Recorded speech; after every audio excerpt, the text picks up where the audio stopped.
We are live right now. I just want to let y'all know that. Live on the Brandon Alper experience. Hello.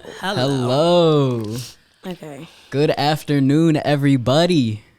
We have Candace and Kristina on the Brandon Alper experience today. The first duo. Okay. Yeah. We did that. So we started off with a hot topic real quick. Was that a direct shot at Candace? What was that? What was it? Where you said that black women are unappreciated. No, it was but not then you a called shot out at Candace because with the I'm light skin and light-skinned. blue eyes. That was a direct call out to Candace. It was not a call out towards Candace. I just Was it feel for like the general public? It was for the general public, but Candace fits the criteria, unfortunately. Yeah. But the thing is, I am not the type of light skin that would ever make myself feel superior because I am biracial against black women. Because being light skinned, you do come with hair that other people desire and want to have. And your skin tone is like what white women love. They would love to be like, I always get, oh my God, you're so tan. Like, I literally would love like your complexion.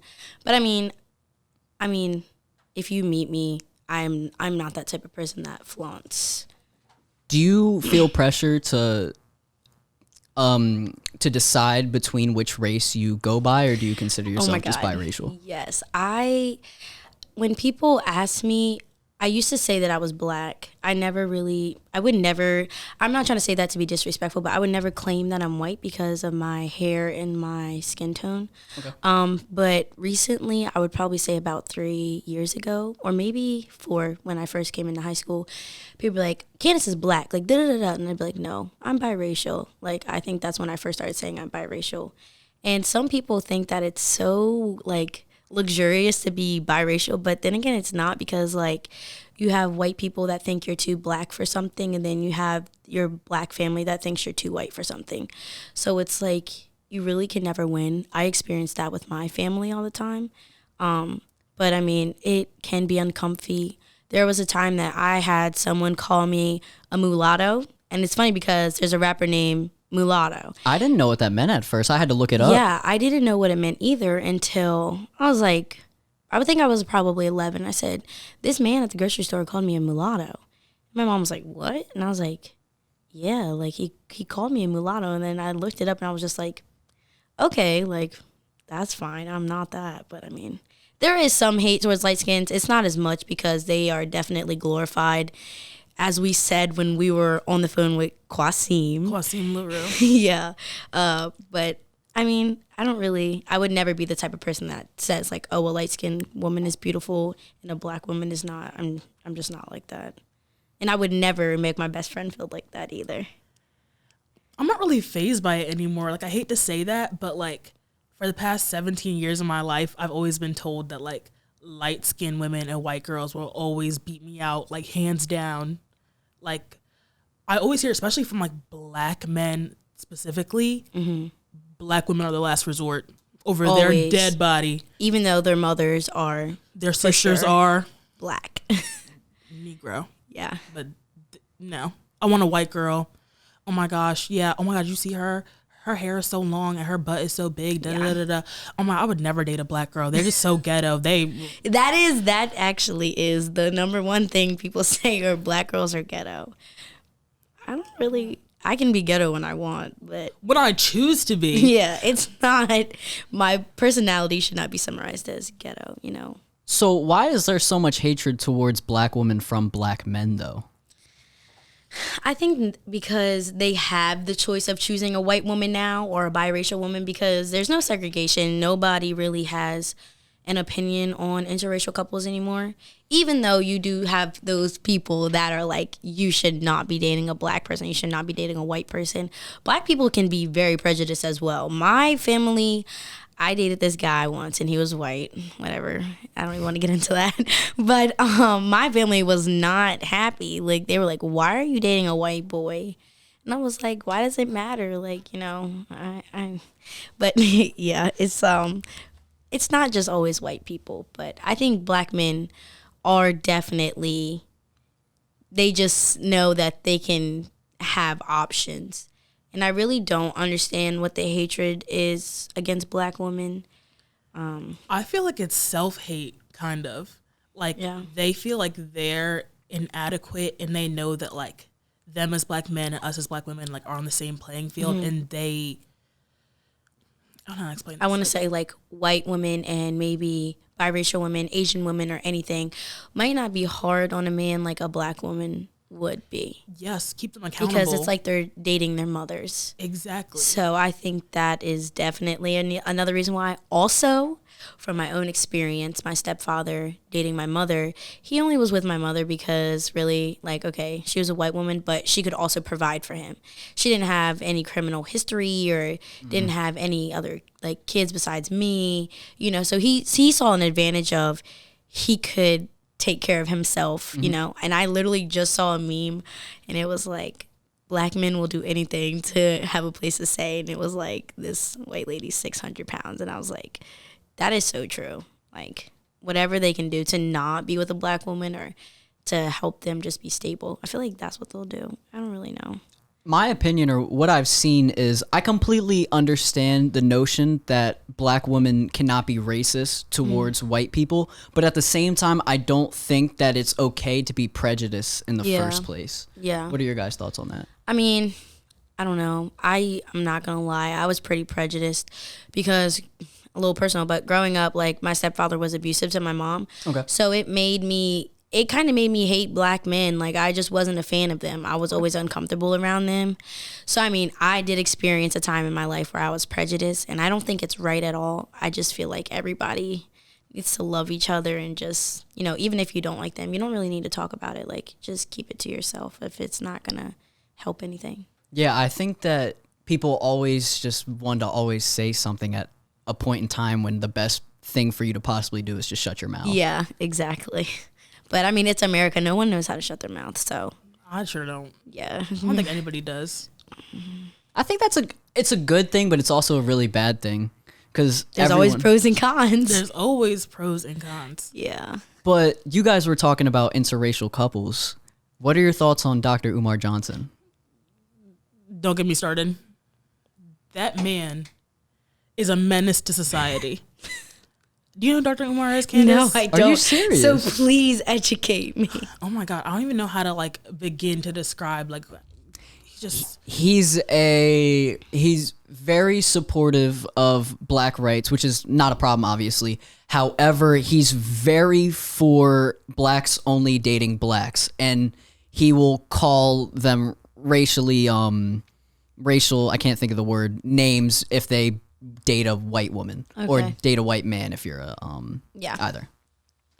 But, okay. Well, yeah. That's kind of he called a guy the C word on live TV recently. It was So is this man black? Oh yeah, he's a okay. black guy. I would only hope so. I mean, yeah.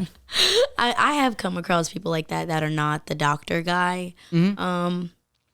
And you know, it is terrible, but sometimes it's humorous because it's just like all this hate you're putting out into the world, and like you would think that like after all the like stuff black people have been through, you would just shut up, sit back, and enjoy your life. Like just try to do what you can do and not cause more uproar and hatred towards each other. Like I think it's just crazy how segregated the world is, and it's literally 2021. Do you think that we're segregating ourselves more because of today's society? Yes. I think that we are, especially with there are definitely reasons for people to get canceled, but I think cancel culture in itself is very harmful in general for society. Yeah, definitely. You can get canceled for doing just about anything. Mm-hmm. It's getting ridiculous. You can get canceled for just being like, Candace, you know what? I just don't think I don't like the way you cut your hair today. Yeah, well, I don't really care because it's my hair, so. It's scary. Nah, because if you say that, I mean, then that could be offensive to someone with no hair. Or like. Yeah, they'll be like, why are you coming at her hair? Like, I don't have TikTok, believe it or not. I got banned from TikTok. I'm not sure why. Okay. The last video I posted was of me and my brother doing a TikTok, and then I never saw TikTok again. But when people talk about TikToks, they're like, the comments. And I'm like, what about the comments? Like, I don't have this app. Like, what is it? They're like, dude, they just, like, eat each other alive. And I just think that if you have the time to make a comment and put someone down or argue with someone, you just have too much time on your hands, and you just have too much negativity in your soul that if that's your outlet, like, you should see a problem. My thing with TikTok and cancel culture, I feel like you can't cancel somebody if it doesn't apply to you. Like, okay, did you see that thing on TikTok where it was like this white woman, and she was like, something about white women calling black women's queen does not sit right with me. And I was like, huh? Like, how are you, if it doesn't apply to you, how are you going to cancel someone else for it? I would never do that. That makes no sense to me. I don't really know a lot of people because I'm from Milford and then I went to Polytech, but all my life I've been that person that wants everybody to have good vibes, and I try so hard to make everyone happy that, like, when I get home I'll just be like, oh my god, like, now I can be depressed. Like, it's actually terrible, but like, I am that person that tries so hard to keep the room so bubbly and light. And then people are like, Candace, like, why do you try so hard? Like, why is you're so upbeat, you're so bubbly, you're so energetic? I'm like, because, like, I just want everyone to feel good about themselves. Like, if that's one thing that I can do, one positive thing that I can do in this world, I will do that, go home and cry about school. Like, I'm totally fine with that. Yeah, I mean, I don't think it's wrong in order to make a person feel better about themselves. It's just truly when you change who you are as a person in order to do so is when it actually becomes a problem. Yeah, definitely. And I mean, I've seen people do that, and I'm just like, why are you changing? You know, whether it's good or bad. I mean, good, I'm all for it, but bad because you're hanging out with the wrong crowd, that's just something I don't like to see. And I am a person who always has an opinion, but I don't ever really voice it unless people ask me. But it's something that actually upsets me when I see someone that's doing so good and then they just choose to hang out with the wrong people. It's just like, why would you do that to yourself? You know what I mean? What do you, like, have you ever come across someone where you're like, why would you do that to yourself? I think it all comes with comfortability and really just not having true self-control over yourself. You think that you being around certain people is going to make you more comfortable, more happy, when all it does is just push you down a rabbit hole that makes it harder for you to get out of because you're putting yourself in these situations. Yeah. But I think the most important thing is understanding that you have a problem and actually trying to do something about it. Exactly. Which a lot of people don't really do. Because once they start hanging out with those friends and they're doing what they're doing, they all think it's all okay.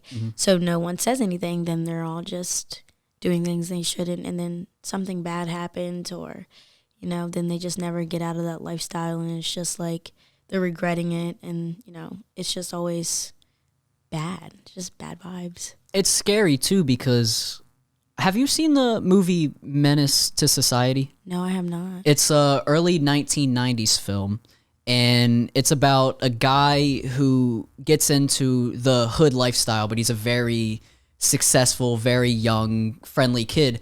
However, I'm going to spoil the movie, by the way. I apologize. But he's hanging around all the wrong people, and he's a great kid, and he's the person who dies at the end of the movie. And I think that that's what happens a lot in today's society is the people that are the most pure, the people that are the most want to be successful are always the people that end up falling into the rabbit holes, even possibly death if you hanging around the wrong people. Yeah. And it's scary because, that's just taking a movie, but it can also be applied to real life. I hope you don't do that, Brandon. I promise you I'm not. I'd rather sit here and have a conversation about it than do the drug in the first place. I don't think it's that movie, but there's a movie that just came out on Netflix. I can't remember what it's called, but I just started it. And I'm not really spoiling the movie because I only watched 10 minutes of it because Kristina was calling me. But basically, this guy came from a nice family, and he was actually heavy into art. Okay. And he did photography and stuff. And he bumped into, like, the wrong person, but that person was in his art class. And he ended up taking pictures of them. Well, I guess they were, like, gang affiliated. And then this whole thing goes down, and then it somehow is backfired and his fault. So if you know what I'm talking about, go watch the movie because it seemed pretty interesting. I just never got to get far. No, it's scary too when you don't even mean to put yourself into the situation, but it just happens to you. And when you're such a pure and innocent soul and that happens to you, you don't want to hurt anyone's feelings on the way out. So you just continue to deal with whatever situation that you're in, and you end up hurting yourself in the process. And it's scary because a lot of people try to help other people. And this is kind of changing the subject, kind of keeping along with it, but trying to help other people and then trying to help yourself at the same time. You want to be selfless, but sometimes you have to be selfish to take yourself out of the situation to truly provide yourself happiness and understanding that that other person, you can't help them anymore. Yeah. And I think I've been one of those people that are that way, and I've stopped, because if my dad always says you can lead a horse to water, but you can't make them drink. So I've tried my hardest to encourage people to not do things they're not supposed to, and they do it anyway. And then I waste my breath and my time and my heart and soul into, trying to get them to do right. But if they don't want to do right, they're not going to do right. And there's nothing you can do. And I mean, if something bad happens, you do feel guilty a little bit, but at a certain point you have to know when to let go and just be like, I tried my best, and that's all I could do from here on out. They're just going to have to want to do better for themselves.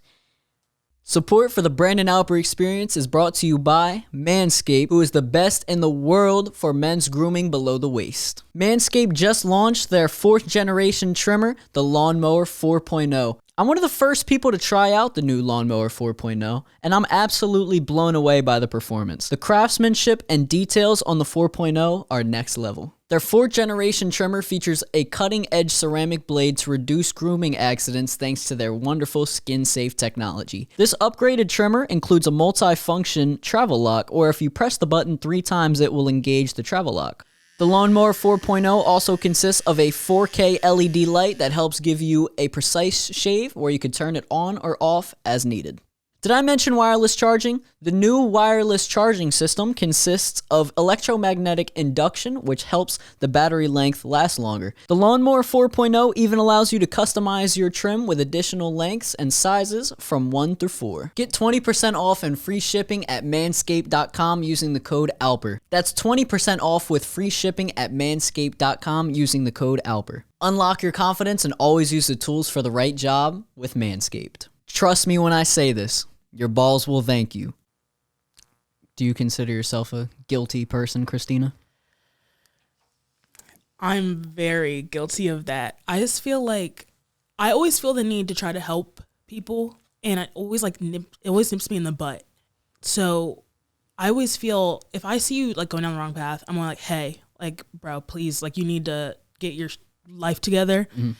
But I feel like we're getting to that point where like we're 17, 18. Like I can't really tell you what to do anymore. Like if you want to do something, you're going to do it regardless. Yeah. So me trying to be your mom isn't going to help anyone do anything. I'm wasting my breath, my time, my energy just for you to turn around and do what you want to do either way.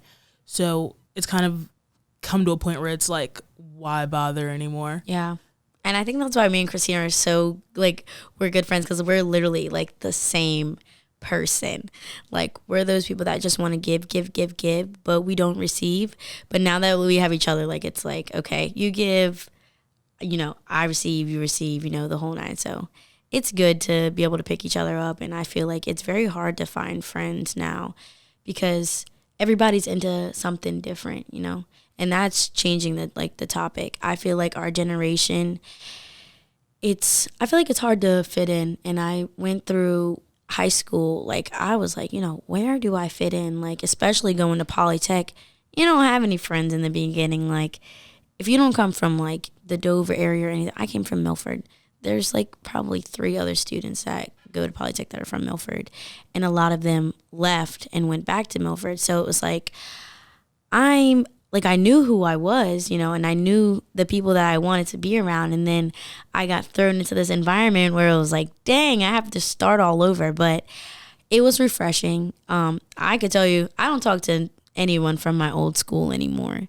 The friends that I have now are definitely ones that I see in the future in my life. But I think when people say, oh, in high school, like you just try to find yourself, and I feel like, you know, some people do, some people don't, and that's why it leads them down a bad path. Or, you know, some people find who they are, and then, you know, they might be better than you, you know, they might do more things than you that you're not interested in anymore. But I feel like it's good and bad. Like high school is good and bad for you. Either you do good or you do bad. So I heard you mention earlier in your in what you were saying, you were talking about friends. What do you value the most in a friendship then? Kristina.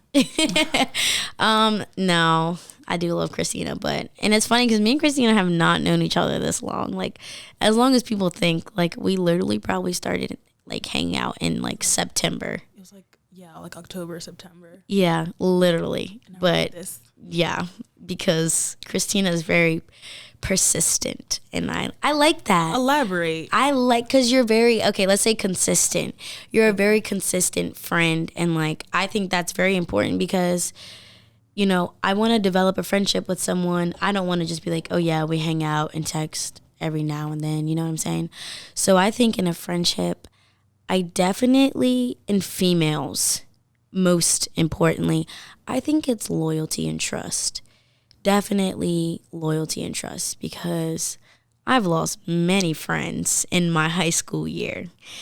And it's because they didn't trust me. And, you know, they would hear hearsay and things that were not true, but they would go with those things instead of believing me. And I'm like, dude, I'm your best friend. Like, why would you even think I would do something like that to you? Or so those are two things that I think are very key in a friendship. What do you think, Kristina? Loyalty is like one of my key things in a friend. If you're my friend and you can't be loyal to me, why are we friends? For what? If I'm friends with you, okay, hold on. How do you feel about people who are friends with you, but also friends with someone that you don't like or you're not friends with? I'm going to be completely honest. I don't really care. I respect if you have a friend and they've never wronged you in the first place. I don't have a problem if they're friends with them. I mean, I'll let them be aware of what they had done to me. However, I understand I'm a completely different person than them, and I might have done something in the first place for them to do something to me. So that's their friendship.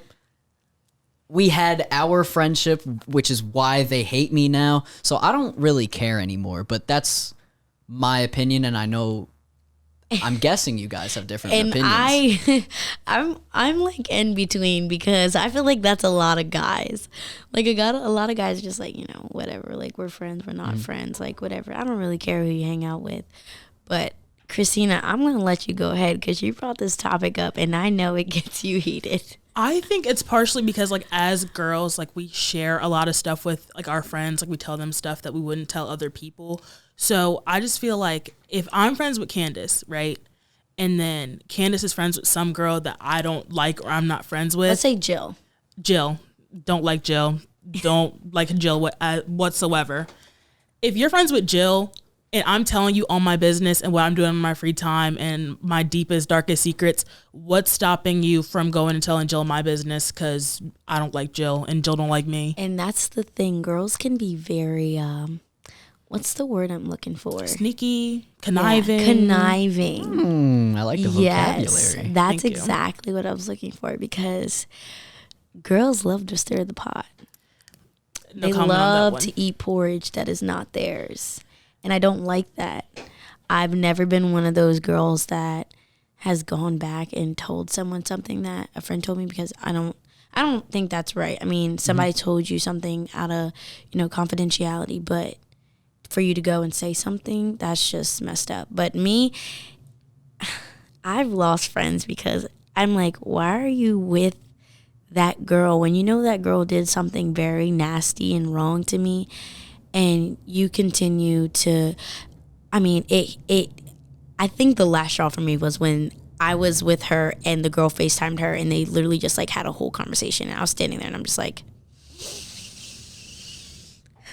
you know, I didn't really let it faze me because I'm not going to stir the pot. I mean, whatever. But after that, I was like, dude, I'm done. Like, I'm done being your friend. That was just blatantly disrespectful, especially because you're in my house, okay? If we were at your house, That's all you, boo. Go ahead and do what you want. It's your phone.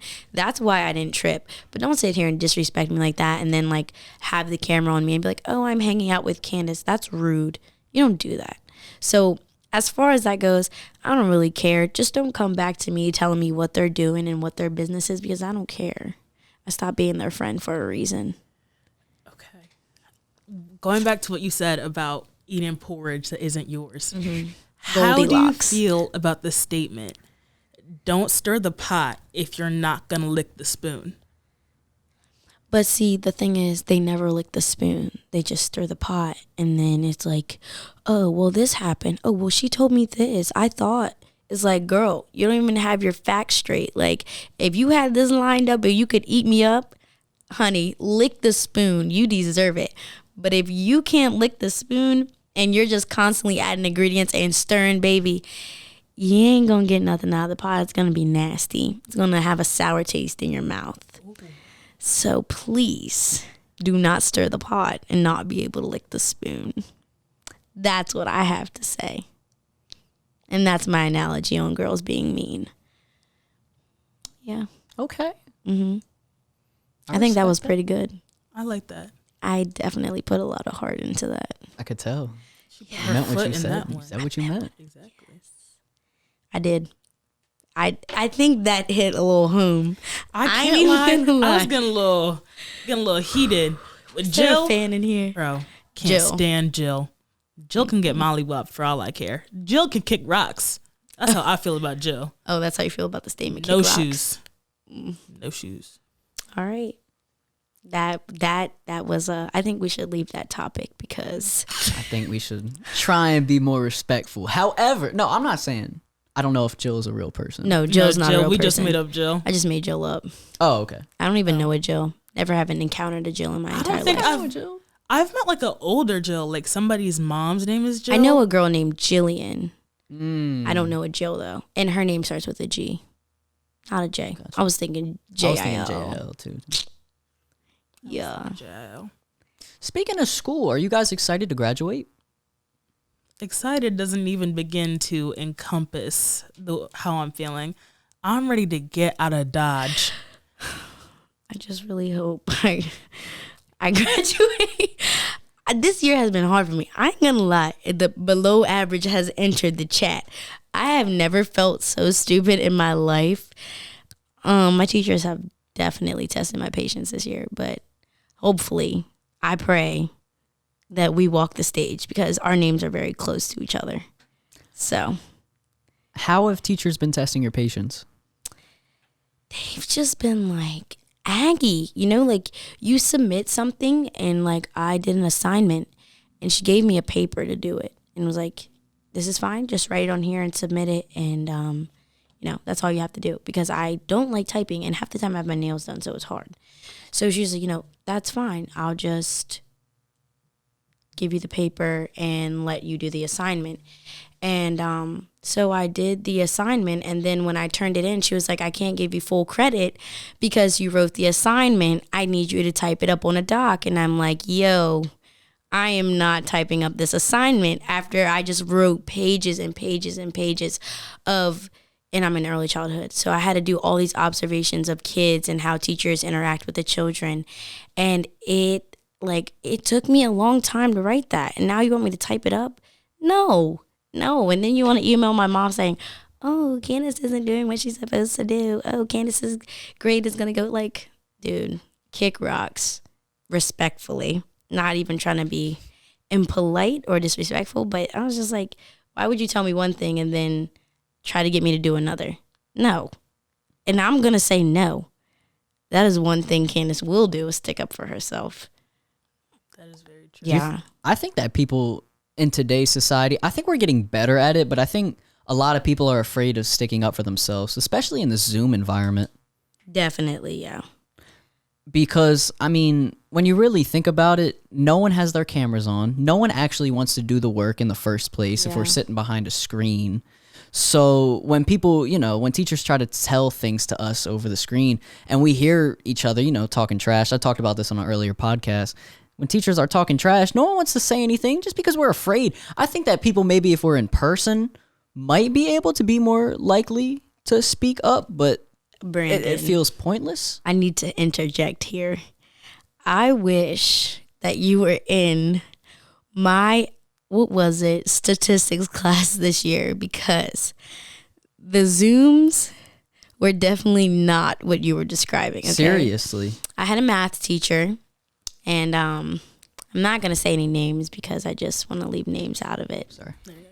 And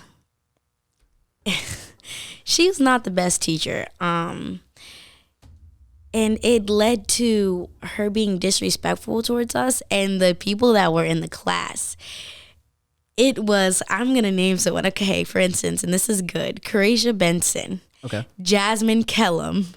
Me, Nicholas Alfaro. Like, she had the wrong people. Like, I don't know if she thought she was just going to talk to us sideways and just be okay with it, because it was the beginning of the year and it was a new class for all of us. I had never had the teacher. And I'm just going to call her Mrs. F. I'm just going to call Mr. F. Mrs. F. And, you know, she was having trouble with getting the work online and things like that. And Sydney Owen, she was in our class as well.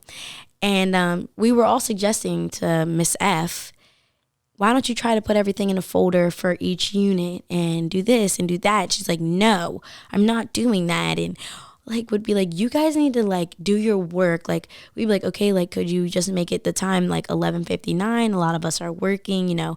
No, I don't care. What do you have parents for? Like, all of this stuff. And my mom actually was on a Zoom once when Miss F was being very disrespectful. And it went a different way than I thought. And she never disrespected us again. We also had Corasia, Nick, Sydney, me, all of us interjecting, because I was like, we're just trying to help you. And everybody's like, yeah, like everybody has their mic. No camera, but everybody has their mic. We're like, yeah. Like, we're just trying to help you. And then we never saw her again. She just disappeared. And Mr. Y took over our class. And I don't really think I should be going to college because I don't even know statistics. I did one unit, not even, didn't learn a single thing. And then I just did a whole bunch of Apex work. So, yay, I passed the class for free. But that was definitely a good class that stuck up for themselves and did not let the teacher call people out, because they like to do that. Like, okay, well, Cole has 3 missing assignments. Candace, you have 2. You guys need to get your work in. I just think that's very inappropriate and disrespectful. Like, you don't know what someone has going on in their life. You know what I'm saying? So for you to sit here and call someone out because they're not turning in homework, you should be lucky they're even on the Zoom if they're going through something. And that's something that you have teachers that realize that, and then you have teachers that don't realize that. And it's just like, I just think in general, people need to be more understanding of what another person might be going through. But that also at the same time does not create an excuse in case a person does something that is absolutely nonsensical. Yeah. So, for example, I don't know, Kristina, you could say something to me that's crazy, right? And I will gladly sit down and I say, Kristina, are you okay? Why did you just say that? But I would do it in the most respectful way possible to try to create an understanding, because I think that's what people need to do right now. I mean, just in general, as long as us humans try to put ourselves in other people's shoes, which is very hard for us to do. Yeah. I'm not even going to lie about that. But if we can just do that in general and try to be more understanding, I think that can really push us into a further direction than what we were going in the first place. Have you guys heard of Daryl Davis before? no. So he's a black man, and he actually sat down with KKK members, and he convinced over 200 KKK members to leave the Klan just by sitting down and having genuine conversations with them. He got the Grand Dragon of the, I believe it was the New York KKK district or whatever it was called, to leave. And he actually kept all of their cloaks, and he uses them as a way of saying, just by me sitting down and having conversations and giving the look that me as a black man, I am a human just like you. I will have these conversations with you. Actually convince them without even saying anything about them leaving the Klan in the first place. I'd convince them to leave. Yeah. And these guys were extremely beyond racist. Oh, yeah. And just by talking to them, actually convince them to leave. And I think that us as humans, if we can create understanding, create these conversations that people need to have of understanding why people are doing the things that they are doing and why that can hurt another person, most importantly, then we can actually become closer. But I think that just in general with social media and our two-party system, it's really starting to tear each other apart. Yes. And it's starting to tear opinions apart, and you really can only identify with one side in today's society, and it's scary. I don't know where we're going to go from here, and I really don't know. Back to the person that you were talking about, there's also a creator on YouTube, and I don't really know his name, but his page and his videos and his whole creation thing is called The Soft White Underbelly. I think that's what it's called. I've noticed that a lot of people are actually starting to watch his content, and he's very famous. He's a white man. I don't really know much about him, but he does a podcast with people off of the streets that are prostitutes, pimps, people who get people into sex trafficking, gang members, rape victims, everything like that. He gets them to come inside and just sit for a little bit of time just to get to know them. He doesn't even try to have a conversation with them about things in the world, really. He just wants to get to know about them. And sometimes he has to bribe these people. I'll give you a pack of cigarettes if you sit in here and just talk to me, And in the end, he always has so many success stories about how many people have come off of the street and bettered themselves. And it's great. I mean, you even have kids that are on there that are 12, and you're just like, this is so bad that this is happening to them. Or you have people that are like 70 years old, homeless, and still just living like that every day. And he takes the time to get to know these people, get them inside, make a personal connection, and try to help them and better them and get them the help that they need. And I really think if you ever need to humble yourself and be grateful, and I've said this on Snapchat, like, you need to go watch one of his videos, because it will definitely make you appreciate the things that you have and appreciate if you're in a good situation, or even if you're in a bad situation, there will always be someone out there that would help you, and you're not the only one that's going through something. So everybody should. I'm giving him a shout out, even though I'm just a 18-year-old kid in Delaware. Definitely a humbling experience, as will this podcast will be as well. Yeah. Of course. Any thoughts from you, Kristina? I've never heard of this guy. The Soft White Underbelly. Great. It's great. I mean, and he's done interviews with people that are, what's the word? Incest. Like, he's done everything you can imagine. And it's, people, and I've looked at I don't look at comments on YouTube. That's something I've never done. But when you scroll down to look at the video and when it's dated and stuff, you'll see a few comments, and it's like, can you imagine what this man is doing? Like, I can't believe he's putting himself around these kind of people. Like, how can he trust these people? This is so nasty. Okay, you're not doing it, so why does it matter? This does not pertain to you. It doesn't matter. Mm-hmm. He's doing this for a good reason, and then you have these negative Nellies that just have always something bad to say, and it's just like, you don't understand how humble he is. And now that I'm talking about it, I worked at Grotto Pizza in Camden. I am no longer an employee there, but I will tell you, my last time working there was the most humbling experience ever. I had this kid, Garrett. I'm just gonna leave it at Garrett. He was another server, and he sat me this lady, and I was like, oh, it's like kind of getting late, like, I better start doing some of my workouts. And then he was like, yo, like, you have this one lady, whatever. And I'm like, okay. So I go back there and I'm like, hi, how are you? And she obviously her appearance was not well kept. She looked dirty. You know, she looked like a homeless person, if I could just say it the least. And, you know, when you become a server, you have to develop a server voice. Like, I would never talk to my customers like this, but it's like, hi, how are you today? You know, what can I get you to drink? And, you know, she kept her head down, really quiet, just a Diet Coke. And I was like, okay, that's fine. Like, I'll be right back. So I brought her drink, and I was like, are you ready to start your order? And she was like, yeah. And I'm like, okay. So I'm ready to take her order. And she's like, actually, I'm going to go out to the car really quick. And I said, okay, that's fine. Your table's not going anywhere. I promise you, this table's always here. She was like, okay. She came back. I took her order, whatever, yada, yada, yada. I was nice to her. I wasn't like, this lady's dirty. I don't want to deal with her. She's not going to give me any money. That I would never do that. And I brought her food. You know, she got a pizza to go. And she went to pay for her bill. And she had a card. And I gave her the card reader. And she was like, actually, she handed me an envelope.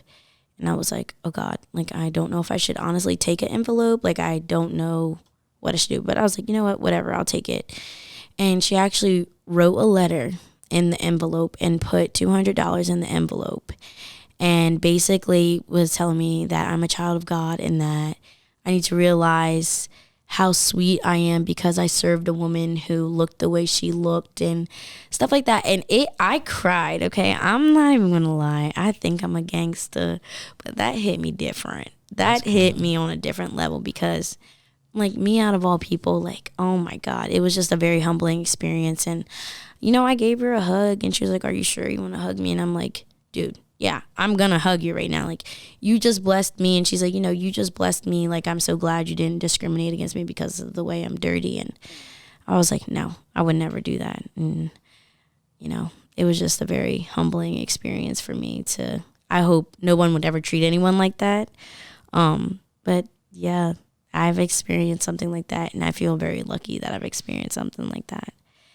That just brought me to tears. Yeah, yeah. So it was very good, and people are like looking at it. I'm just like crying, hugging this lady, and her name was, I think her name was Karen, and I gave her my phone number, and I proceeded to ask her. I was like, "Are you okay? Like, are you safe? Like, do you need anything? Do you need a place to stay? Do you need a ride? Like what's up? Like, is there anything wrong? Are you in any trouble?" And she said, "No." She was like, I'm fine, you know, whatever. And I gave her my number. She actually gave me her address of where she lived. She didn't have a phone. And she was like, this is where I live. And I was like, okay, well, if you ever need anything, just reach out to me. And people are like, you're giving away your phone number? I'm like, you know how many links I get every day of human trafficking? The last thing I'm worried about is giving this poor lady my phone number to reach out to me if she ever needs anything after everything she's done for me, you know. And there's not many people in this world like that. So it was definitely a humbling experience. I was like, where's the cameras?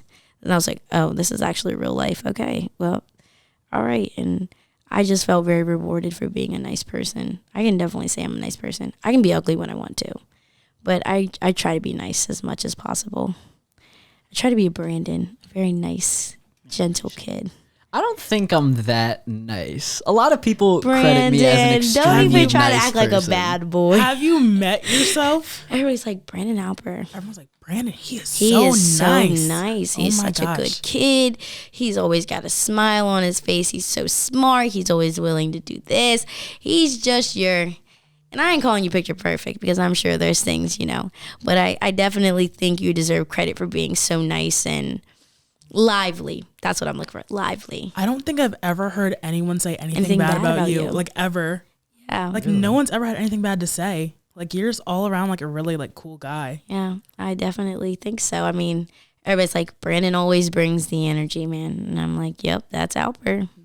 I mean, along with what you said, you want to be the person that brings the smiles, brings the bubbliness to the room, because a lot of people are afraid to do that. Yeah. And a lot of people are afraid to show their emotions out. I'm never afraid to truly show how I am feeling in that moment. Yeah. And if I'm around a lot of people, I get genuine happiness just from communicating with other people, having other people around me.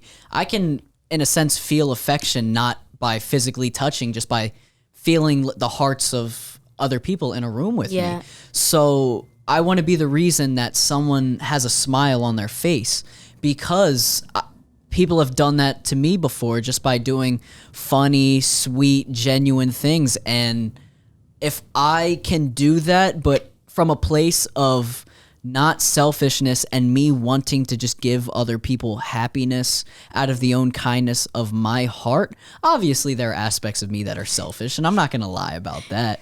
However, I think as a whole, it's just I want to be the reason that someone smiles. Definitely. And I've had people say to me all the time, "Oh my God, Candace, I wish I could have your energy. Like, I wish I could be like you." Even Cece Rivera wanted me to mention her name today because she wants to be famous from the Brandon Alper experience. You're not doing it right. It's the Brandon Alper experience. Okay. A little more harsh on the P. Oh, my One more fault. I'm time. sorry. The Brandon Alper experience. Okay, I like that one. Yeah, That was so better. She, That was better. She wanted to be famous, so I'm going to mention her now. But she said to me the other day, she was like, "Oh my God, Candace, I wish I could be as outgoing as you. I just can't do it." And I'm like, "Girl, you can do anything." I was like, "I'm just me, like unapologetically.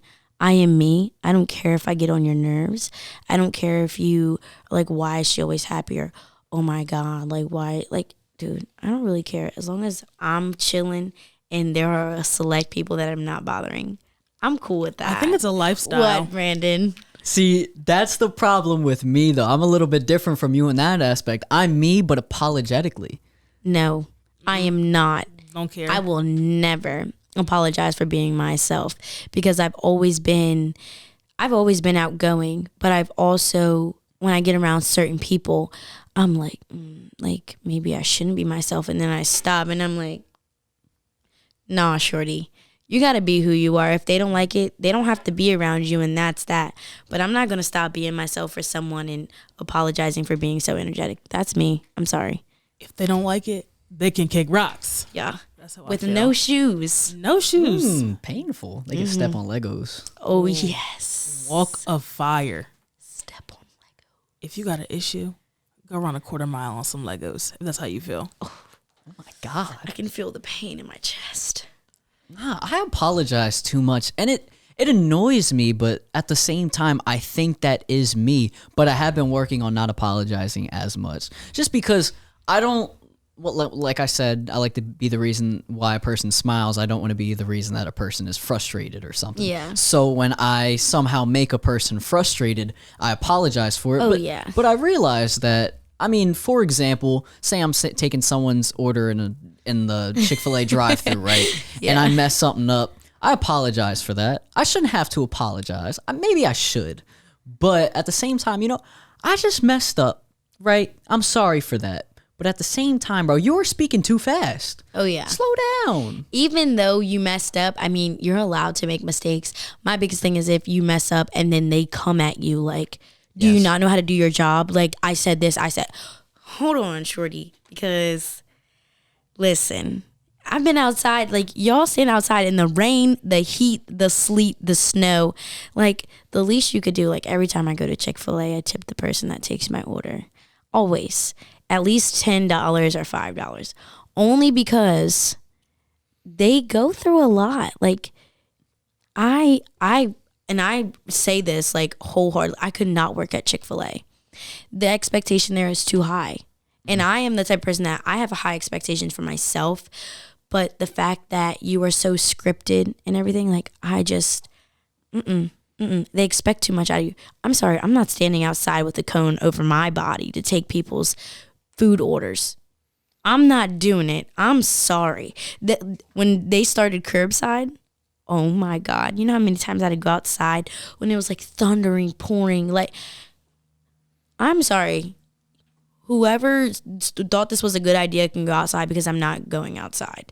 They can come inside and get their food. This was their idea to get food, not mine. I'm not taking it outside in rain. I won't do it. And it's because I'm made of sugar and I melt easy. So that's the main reason. Yeah, no, you're done. Go ahead and take off the headphones. No, that was good. Why you're hating on Brandon was eating it up. Christina will always be my number one fan. Don't. She's a hater. She's been hating on Listen. Candace this entire podcast. It's because I'm light skinned. With blue eyes, too. Can't Yes. forget that. Very much so Dookie Brown, but okay. Brandon's light isn't making me look. You could take a look at the camera, wink at it a little bit. I hate you. I can't stand Candace. But yeah, I want to get to the Facebook topic because do you have a Facebook? I do have a I Facebook. do. I think I'm your friend on Facebook. Yeah, I'm your friend. I'm friends with your mom on Facebook. Kristina is friends with your mom on Facebook. What does my mom post on Facebook? I remember vividly, she posted about this like British like cane syrup she was trying to find. And I was like, I want to try this. Like, what is it? She was like, you put it on, I think she said you put it on like crumpets or something. I don't know. But I was like, that sounds a very... crumpet. Yeah. A crumpet. No, she's like British. Oh my God. Do you remember that one time we were in like 8th grade and someone said something about like Brandon's British mom. Yeah. And then I forget who it was. Someone was like, Brandon's British mom. Like, where's his American one? Stop. And we were all like, Say you swear right I now. swear. Someone actually said that. we were all like, swear to God, yes. It was ridiculous. Oh my God. I actually used to be friends with this girl and her parents were British and everything about them just amused me. Like I would just sit there and just watch and listen to them. And when we'd wake up in the morning, we had the most divine breakfast. Although they did like to put ketchup on their pizza. I don't know why. Corey Handy does that, and it is the most infuriating thing ever. Like, why do you feel the need to add more tomato to your pizza? What would bring you to be like, you know what would make this pizza just hit even more? Ketchup. He claims that's a Virginia thing, but I've never heard any other Virginia people do that. I've never in my heard of life. anybody else doing that before West him. Virginia. Mountain Mama. Yeah, it's not serving West Virginia. Cap. It's just not. despicable. But milk and tea. Hot milk and tea in the morning. They're like, Candace, would you like tea? And I'm like, no, you're pouring milk in it. Why do you think? Yet there's boba, which is milk and tea. You love. She is obsessed with boba. I've never had boba a day in my life. Brandon, stop. I am literally going to fall. I literally just had boba today. Where do you get it from? I got it from the mall. I bought stuff from Amazon because I'm so addicted. So I make it at home every single day. And my mom's like, please stop making a mess in my kitchen. I'm like, I'm so sorry. With the little boba balls too? Yeah. Christiana Mall. Dude, I had it when I was in California when I was like maybe 8. And I thought it was the worst thing ever because I was like, ew, these jelly balls, like, ew. And I went to Christiana Mall and I got a freaking boba just to see what it was like now that I'm older. And I'm addicted. And my mom complains about it all the time. But I'm like, would you rather me be addicted to drugs? Just like she complains about me spending money on food. I'm like, would you rather it be drugs? Come on now, Kelly. My mom always complains. She says, you're always coming home late at night. And I said, I tell you where I am. I'm sorry. I can't make whatever I'm doing go by any faster. Exactly. I was at TGI Fridays last night. I got there at 9:45. I told you how I'm very understanding of people, and I work in the restaurant business, so I'm very respectful of waitresses, waiters. However, I had the worst service of my life yesterday at TGI Fridays. We got there at 9:45, and we didn't leave until 11:30. And How did they close? 12. There was no one else there. There was probably one other table that was there, and they handed out our foods, their foods, and there was a 30-minute window from when the first person got their food to when the last person got their food. Swear to God, on my life. They were terrible at the refills. You know, actually, I'm going to be respectful and I'm going to try and be understanding, right? Yeah. But at the same time, But you're at the allowed to be angry. But at the same time, you know, I get it. There was 8 or 9 of us, maybe 10. And I don't want to say that we were extremely rowdy. We were definitely a group that was not throwing stuff. We were maybe a tiny bit loud, but Okay. I promise you, I'm an honest guy and we were not that loud. Yeah.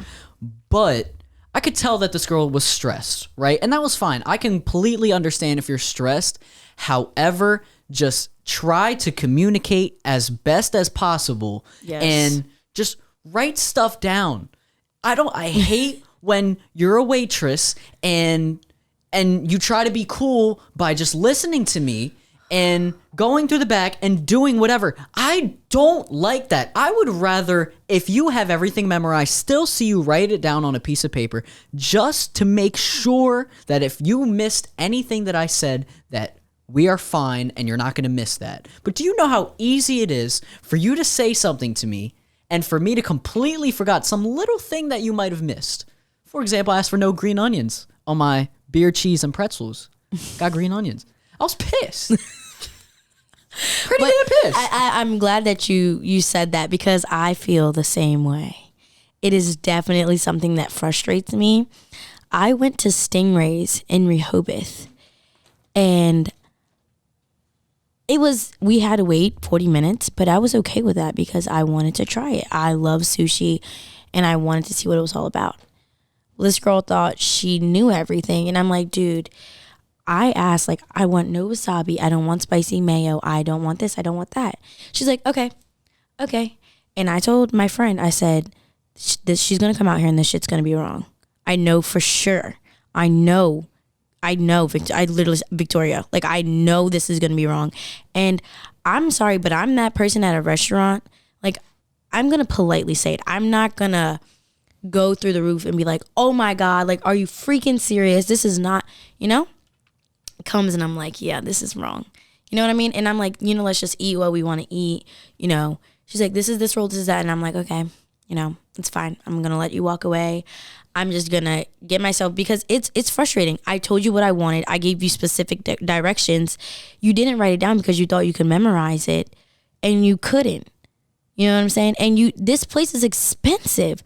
We spent at least $100 on sushi. Plus we had to tip her. I'm a firm believer in tipping. I've never jit anyone out of a tip. If you can't tip, don't go out to eat. But I'm like, dude, and the funny thing was, it was like a California roll, literally. And she gave us this nasty sushi because I knew it was wrong because it was white tuna. Mm-hmm. I don't eat white tuna. I don't really ever eat tuna. And I don't like sushi that has big pieces of fish on top of it. I don't know what it's called. I just don't like it. I like all their signature rolls and stuff like that. And it was just a simple fact that, like, I came here to have a good time and to enjoy my food. And your job is to help do that. And you did not do that. So it was very frustrating that I got spicy mayo on my sushi and got white tuna on top of rice balls. Like, I think she literally just put in some random roll because it wasn't at all similar to what I asked for. You're a very good storyteller, by the way. Thank you. I get it from my dad. Seriously? Yeah, he's really my uncle. No, I'm just very, I don't know. When I feel a certain way and I believe something and it actually happens to me and I'm not pulling stuff out of my ass, like, I'm serious. Like, this is what happened. And I was happy, I was upset, joyous, whatever. But, like, when I worked at Grotto's, I had people like you guys come in and I would be stressed. Mm-hmm. I'm like, oh my God, 10 boys off of the baseball team. Like, these kids you would think at 18 you would know how to place an order, and they don't. Boys don't care. They're just like, I want this. Oh, actually, add a French fry. Oh, actually, I'm like, all right. Okay, and I just try to write everything down. And what I did was I had colored pens.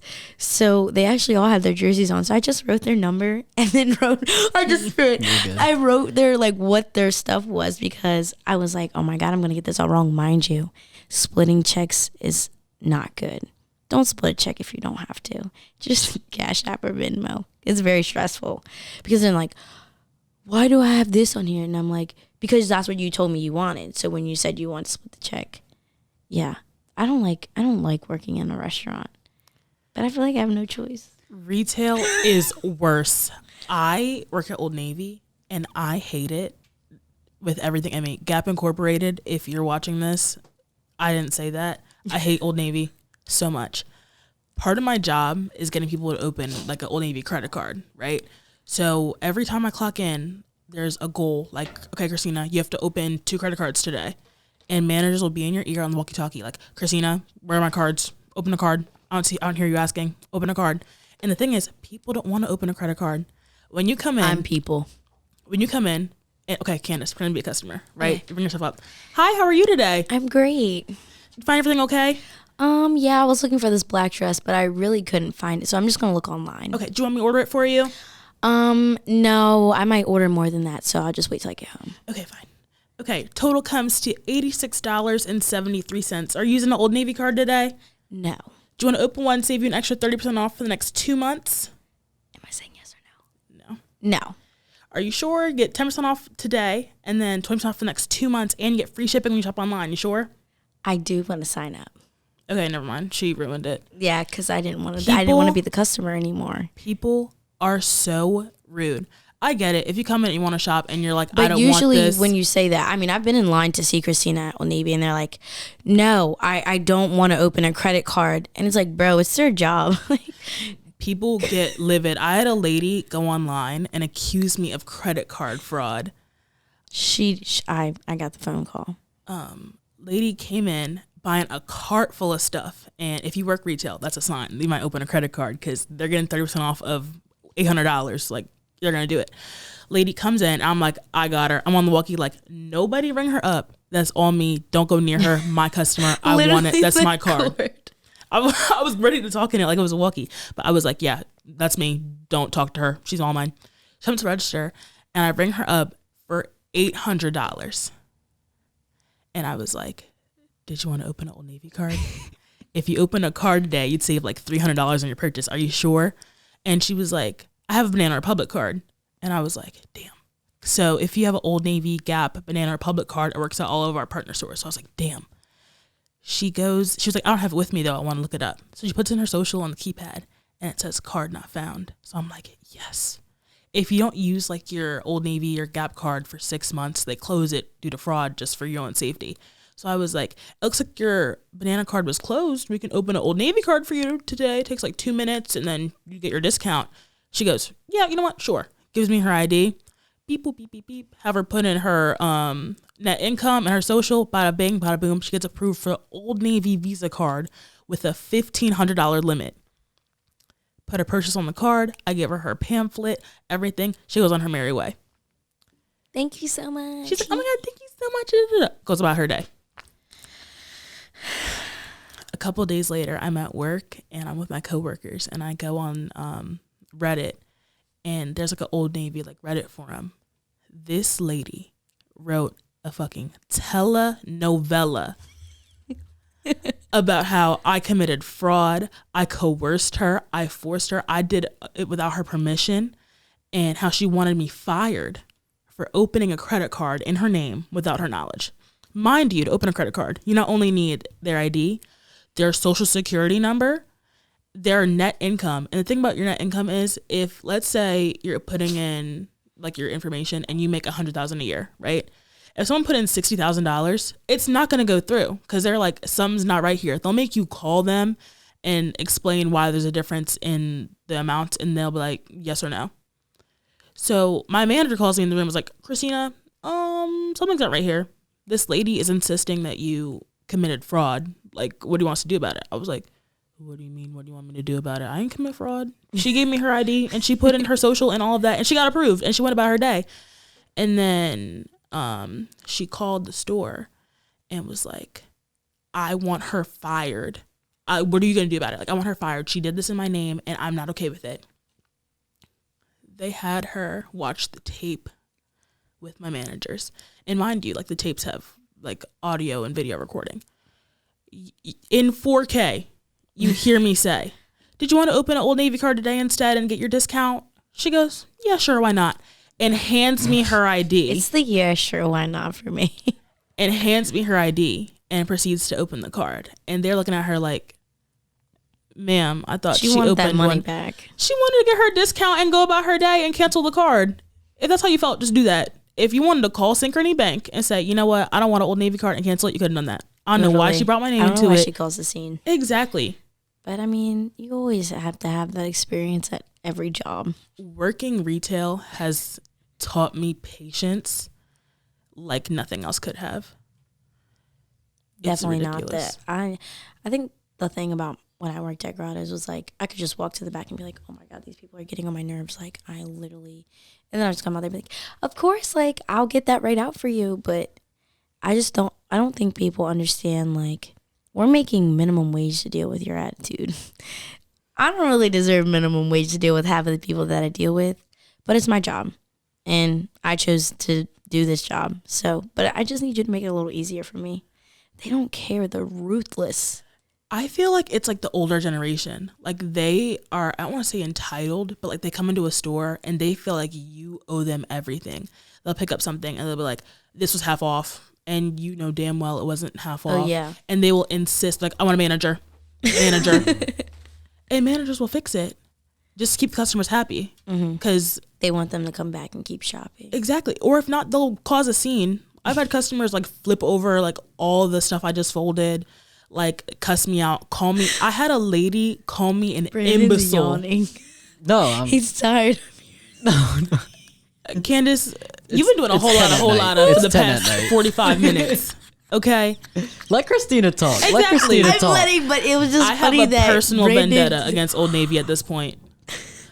I have had customers come in and be like, this shirt was half off. And I'm like, this shirt came in yesterday. There is no way in hell this shirt is half off.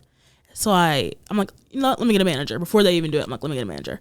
Manager comes over. They're like, that is not on sale. And they walk away. And I'm like, ma'am, that's not on sale. And they're like, well, the sign over there says half off. Yo. Okay. Can you show it to me?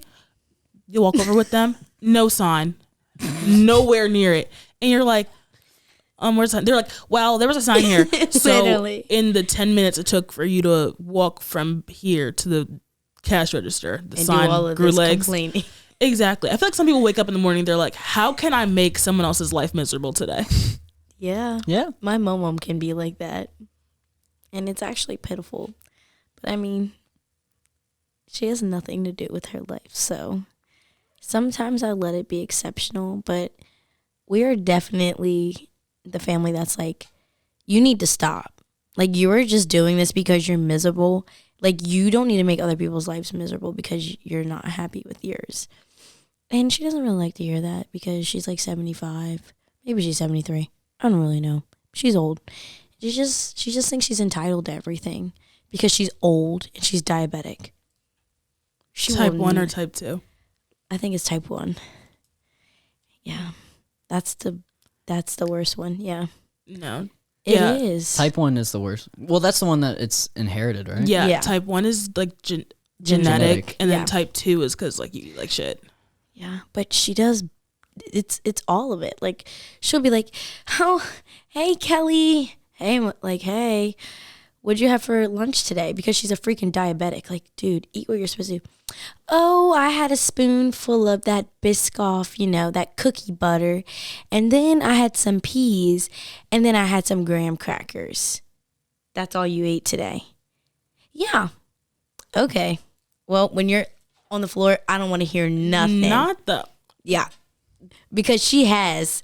And I'm just like, Joanne, why? Why today? Why today? Oh my God. She's literally, listen, it's bad, Brandon. Like, I don't know if anybody has mum-mums out there that are like my mum-mum, but this woman, man, I need to write a book about her because she's actually entertaining. Really? Yeah, she actually is. Like, the stuff she does and says will blow your mind. Like, it will actually be like, why did you think that was okay to say? Or why did you think that was okay to do? Like, it's ridiculous. One time, okay, let me tell you something. This woman, after my pup-up died, she literally just, like, went downhill.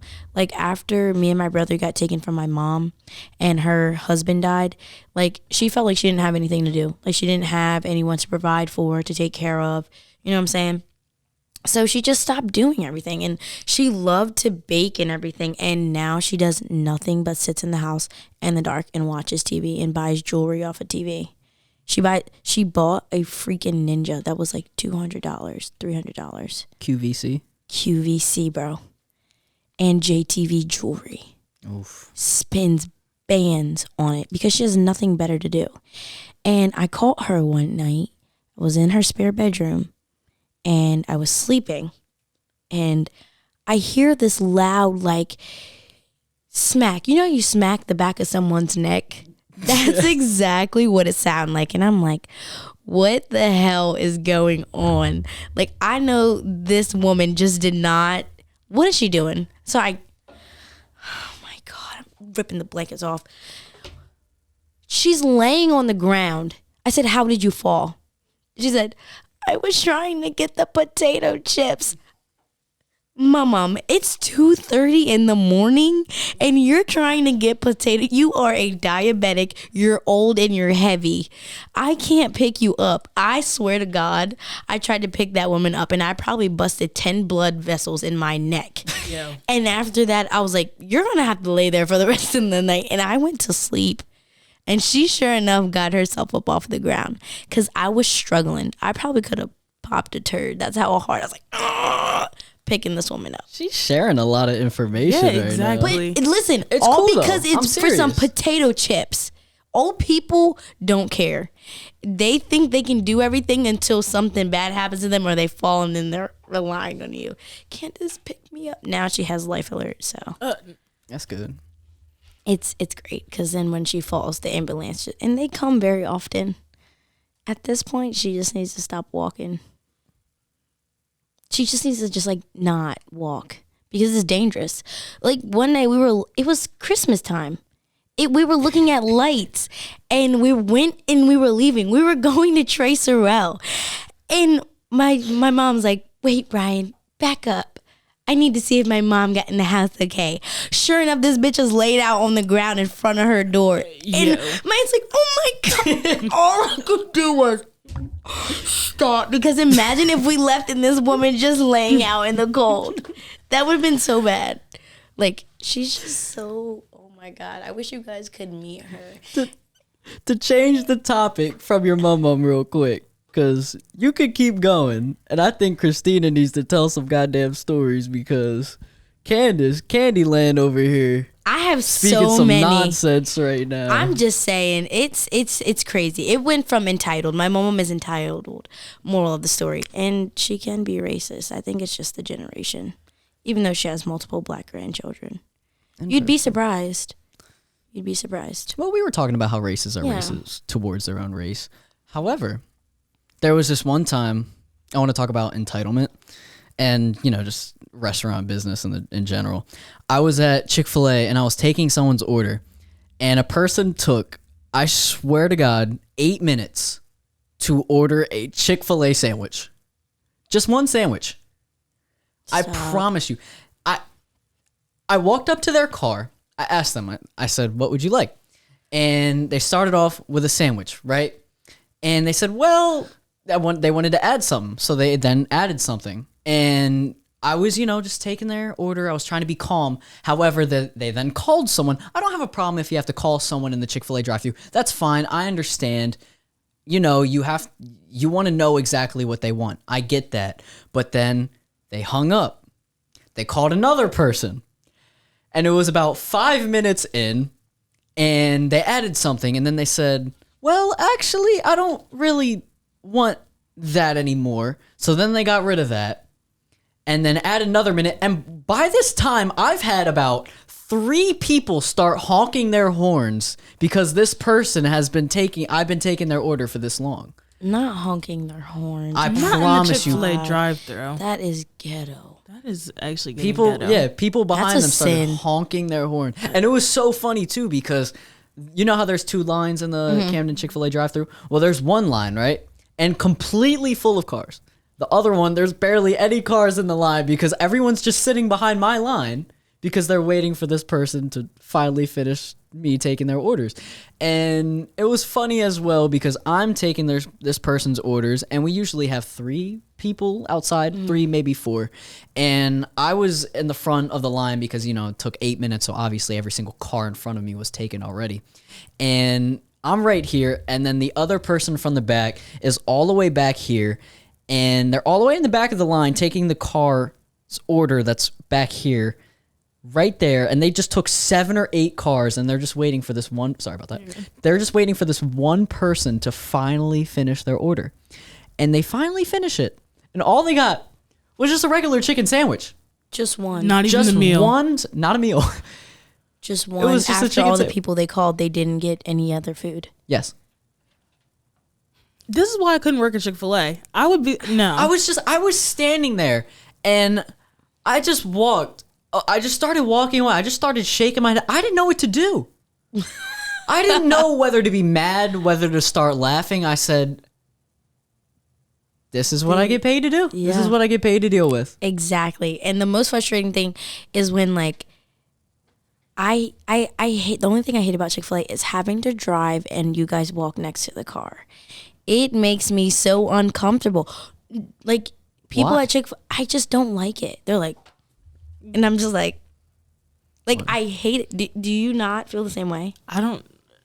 This is didn't my think it was first that- time hearing this take on Dude, Chick-fil-A I drive-thru. hate it. Like they're like, go ahead and pull forward, and then I'm like, do I go slow or do I just pull forward? Like, and then they're like next to me, and I'm just like, Walk with us or drive with us. And I try, but sometimes like keep going. I'm like, I am, but like I want you to be able to talk to me at my window. Actually, that got me in trouble one time. I went to like the North Dover Chick-fil-A, and their drive-thru is so tight, like I on some know. of the sides. I was in my dad's brand new 2021 Subaru Forester, and dude is like, come on this side. And I'm like, I can't fit there. No, that's not happening. I was like, oh wait. He said, no, like you're good. Come this way. Tell me why I couldn't see. I hadn't even hit the curb. I drove over the curb, and dude's looking at me like, and I'm like, but didn't you just? And then another dude comes over. He's like, bro, like you're on the curb. Like you were on top of the but curb. Chaya, when I drove over the whole, listen, I've never been the kind of girl that just eats curbs just because.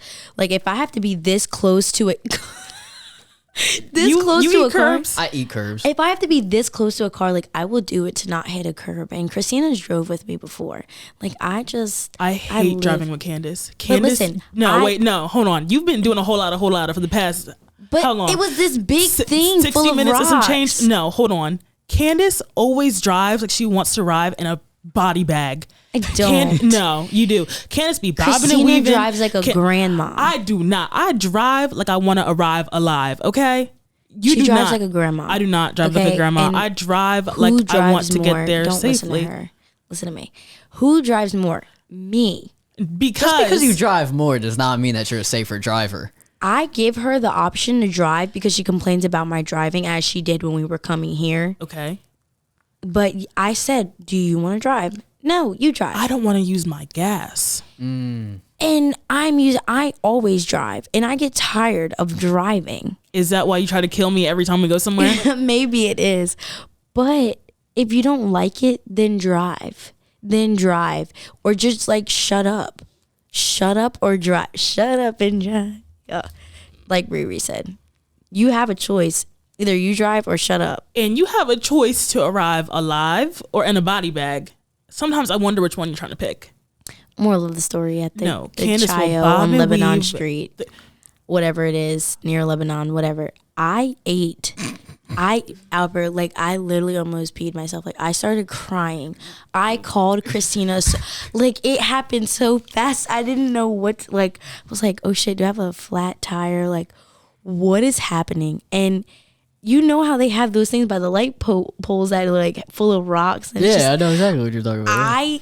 Dude, the girl at Chayo probably watched the whole. Like I was like at a point like this. Like it was bad, and I was like, it was fast.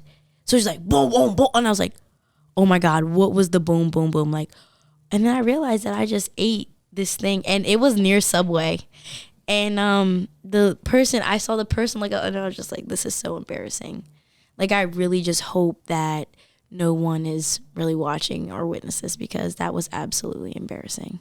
I am a curb stomper. No, I have never really eaten a curb. Do you ever park near the broadcast media?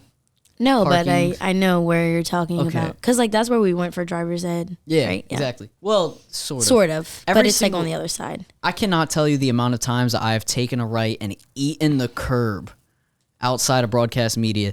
And I'm one of those people that also, I never know how far I pull up when I park.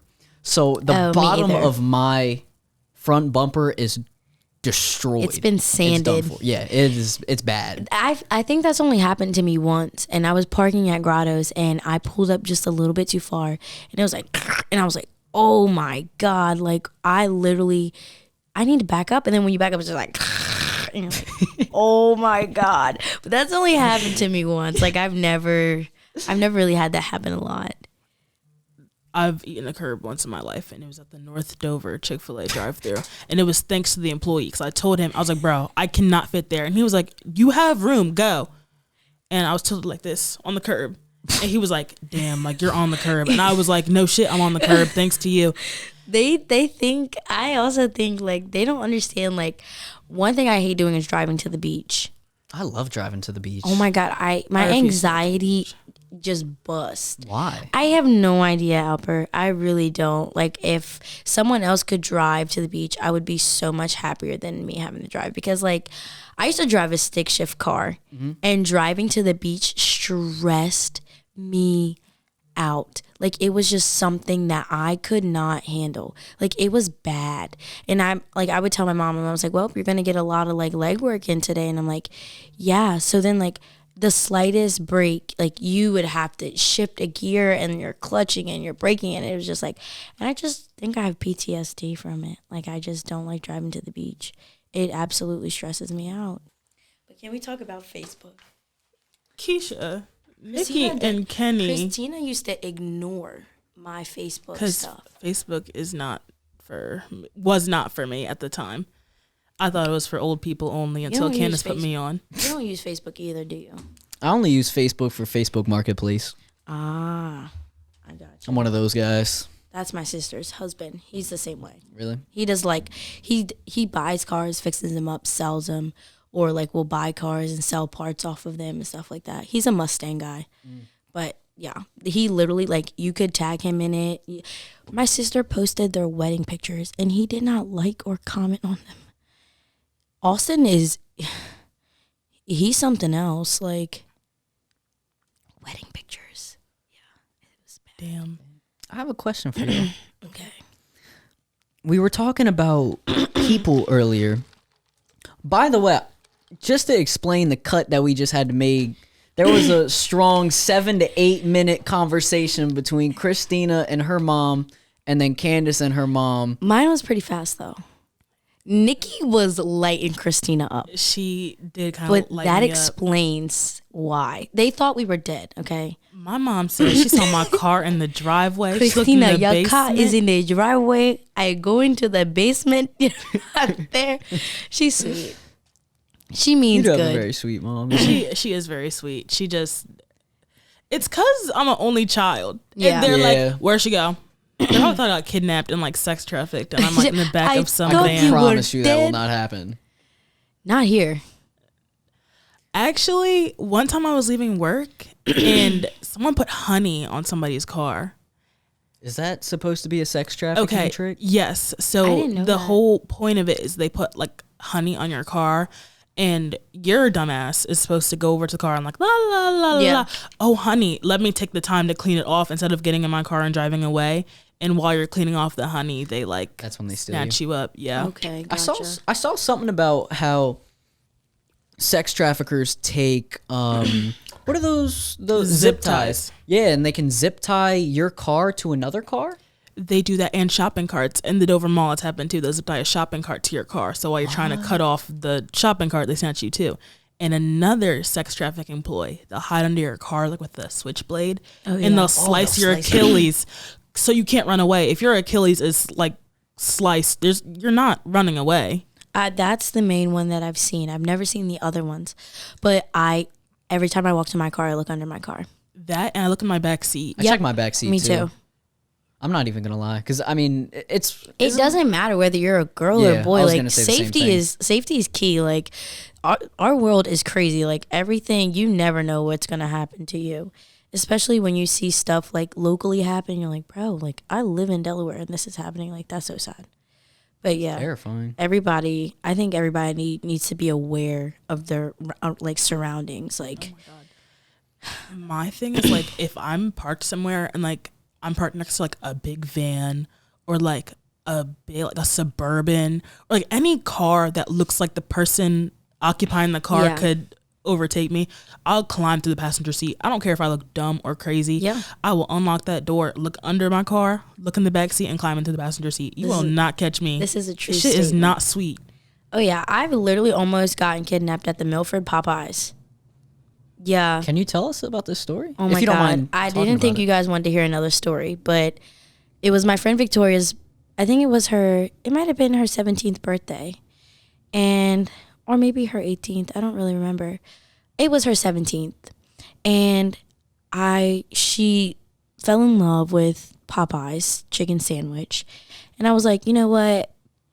I'm going to surprise her. I'm going to bring her Popeyes and Starbucks and call it a day, which I got myself Chick-fil-A because I don't like Popeyes at all. Don't ever take me to Popeyes, please.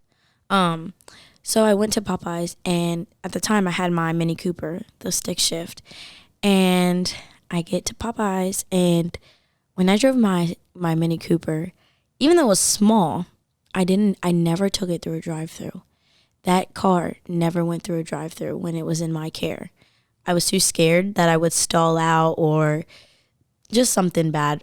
Just driving a stick shift and being a girl, like, you just stress about the dumbest stuff. Like, I never went through a drive-through because I didn't like the pulling forward and stopping and having to put it in neutral and then go in first. And it was just too much. So I would always go inside. And I parked my car, and it was like, there was a few spaces, like parking spaces between me and this big white, like Suburban looking car. It had like rims and everything on it. And I wasn't really thinking anything out of it because I was in Milford. Like, I grew up there. Like, I never really had bad experiences. And I walk inside and I hear a whistle, and I like turn my head like, what the heck? And he's like, hey, yo, ma. And I'm like, oh, like, ew. He's like, how old are you? Come here. And I'm like, okay, at this point, I'm running inside of Popeyes. Like, holy shit, I need to get this freaking sandwich and get out of here. So I get the sandwich, and I'm looking outside of the window, and I'm like, is he still here? And he's still there. And I'm like, I'm not going outside till this dude leaves. Like, I am not going outside till this dude leaves. So like 10 minutes pass. I'm on the phone with like an old friend, and I'm like, dude, like, I'm scared to go outside. Like, little old me, like, I am so scared to go outside. And she's like, just stay on the phone with me. You know, what are you gonna do? Oh, Candace looked like this. She was at Popeyes. My mom knows that because she has my location. Like, nothing is, you're not going to see him. Like, you're nothing. You know what I'm saying? Like, you're not going to be able to help me. And I'm like, dude, that doesn't help. I'm just going to hang up because I'm stressed. Like, I'm not trying to look like I'm engaging in anything. Like, I just want to. I do believe that being on a phone is it's not really supposed to, but it kind of helps with steering sex traffickers and child I mean, people I do away. it all the time. I'll leave the mall and just pretend like I'm on the phone, you know, but like we were on FaceTime and I have all this food in my hand and I'm like, dude, like, this isn't going to help. Like, and he was very consistent in what he was saying. Yeah. And then I looked out there and he was gone. So I'm like, all right, he left. I kid you not. Mind you, my effing car, the button broke. So I couldn't unlock and lock my car with the key fob. I had to stick my key in the door. I kid you not, this guy comes around the freaking restaurant. I'm like, oh my God. Like, I'm running I'm crying. I'm literally crying. I'm running, Brandon. I'm literally running. And I like, am like, oh my God. Like, I'm about to say like, F this sandwich and just leave. And I'm like, getting my key and hurry up and get my car. I've never started that car so fast. I put that thing in reverse, went and like sped out of there. He followed me. He was still calling my name. Like, everything, because my Mini Cooper had like this really big sunroof. Like, I don't know why it was so big. And like, I had it open and I could hear him screaming like, hey, like, what's your name? How old are you? Da-da-da-da. And I'm like stressed. He followed me from Popeyes in Milford all the way to the Chick-fil-A in Milford and finally stopped following me once I got in the line at Chick-fil-A. Like, I didn't know what to do. I was like, oh my God, like, I'm not trying to drive somewhere where it's unpopulated so he can actually get me. So my thought was, okay, I'm going to Chick-fil-A. Maybe he'll be like, oh, Chick-fil-A, I'm not going to do anything there. And I finally got rid of him at Chick-fil-A. So bless up, Chick-fil-A in Milford. I forever got love for you. But I literally almost got snatched up. He waited for me to come outside of the restaurant to try to come and get me. People are weird, man. Like, why? I don't know. Just I've had so many bad bro. experiences like that. Like, it's ridiculous. Men are gross. What do you have to say? I don't think you can generalize men as a whole, but Some I understand men. what you're trying to say. Some men in this world are absolutely disgusting. And I'm not saying all men, but there are some men out there that are very disturbing. What are your thoughts on the all men are trash statements and whatnot? Then? I'm not gonna lie. I have said kill all men once or twice in my life, but I don't mean literally kill all men when I say kill all men. When I say kill all men, I mean like this breed of man. Like the bad ones. This scum of earth, kill him. Like The you need to scum go. on the bottom of my shoe. Oh my God, like chewed up gum in a Walmart parking lot. Like you need to go. Ugh. See, I don't really know if I've ever said like kill all men or like all men. Like I just said it now, all men are trash. But like I'm not saying that as a generalized thing. Like I just believe that there are some men in this world that just are absolutely disgusting. Mm-hmm. And it just makes your view, like especially being a woman, it changes your view on men. Like they make you uncomfortable very quickly. Even like, okay, working at grottos, I had old men and I never really thought anything of it, but I've had old men grab me by my shoulder or rub me and rub my back, and it's just like, why the hell are you touching me? Yeah. Like, why did you feel the need to touch me? You know what I'm saying? I don't like that. So like, and I understand they're old, so I don't really make a big deal out of it. But at the same That's not time, an excuse. but you are a old man touching a 16-year-old girl. Like, don't do that. That's gross. Like, and your wife is right there. You know what I'm saying? Like I just want to know, like, what possessed you to say, oh, I need to touch her when I say goodbye? You know what I'm saying? Like, why did you feel like you had to have physical interaction with someone before you leave? So you just said what makes you uncomfortable with Yeah. what a man does. What makes you uncomfortable? It doesn't necessarily have to be from a man, but just in general, it could be either. But I guess preferably a man, because I guess that's what topic we're on. I like, not to dick it off Candace, but like I feel like a lot of guys have something like with touching you. Like I cannot stand that. Like that really grinds my gears. Like if you're like, hey, and you feel the need to like graze my shoulder, I'm like, I would have understood your point either way. Yeah. Or like, I hate like excessive, like calling me by a pet name. I don't even know you like that. Yeah. Like, especially like working like retail Hey, or sales. sweetie. Hey, baby girl. Yeah. Hey, doll. Hey, honey. It's like, no, like you could, no, I don't like And it I at don't all. mind, like I mean, and this is a kind of a prejudice thing, but I don't mind when older women call me hun. Like it doesn't bother me. I hate when young girls call me hun and sweetheart. I don't like that. Because when young girls do it, they're trying to be catty. Like they're like, okay, sweetheart. Like it's not genuine. Yeah, or like when they come up to the table and they're like, what can I get for you, sweetheart? And I'm like, why? Like, why?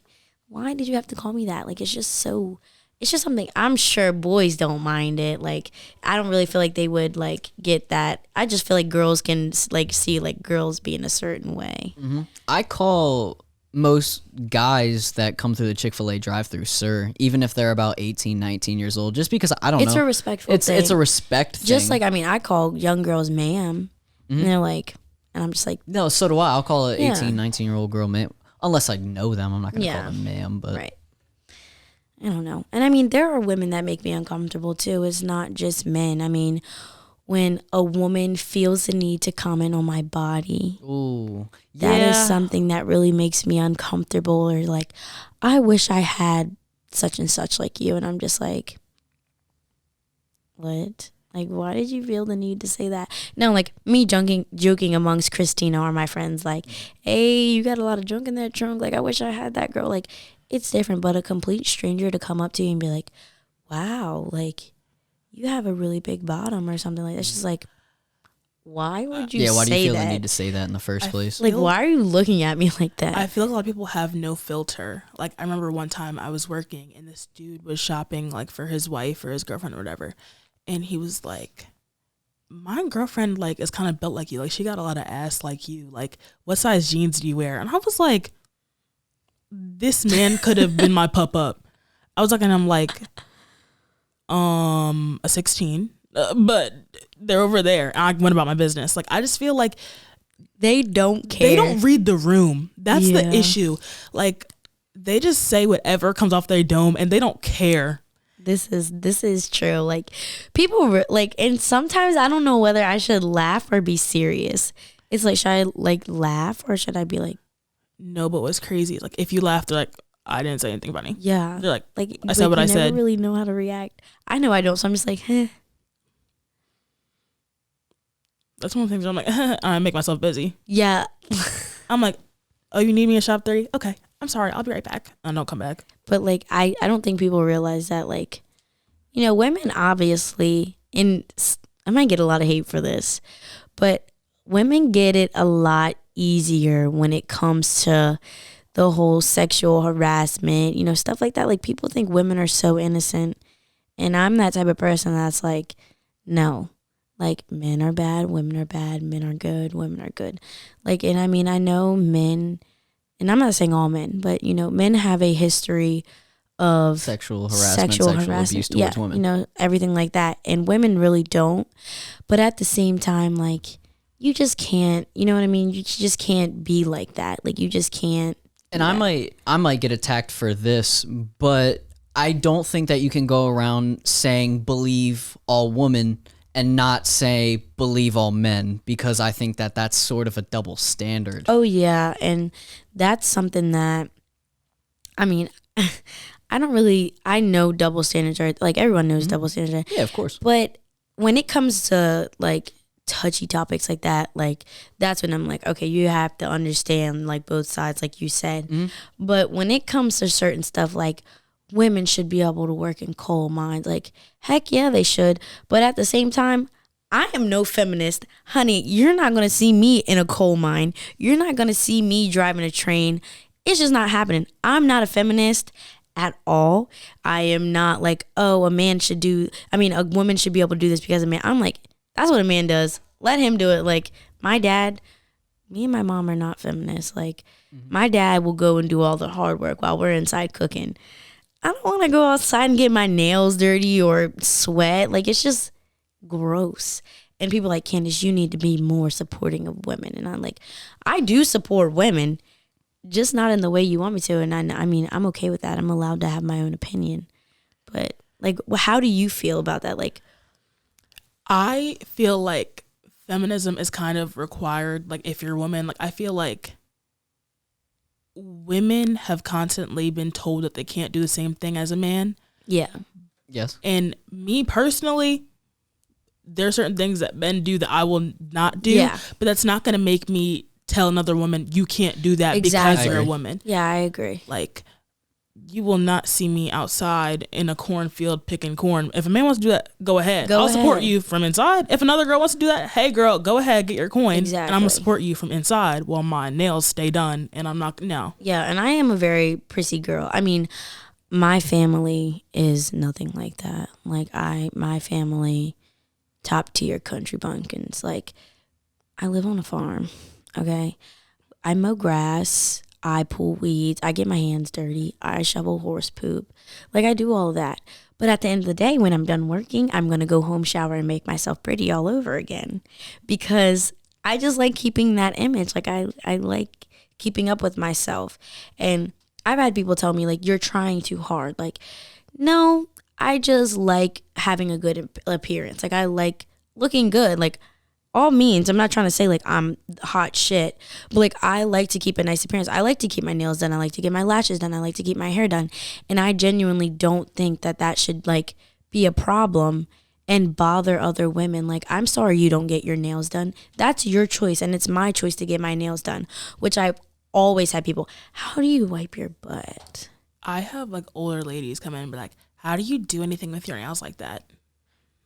I just do it, you know. It's what I'm used skill. to.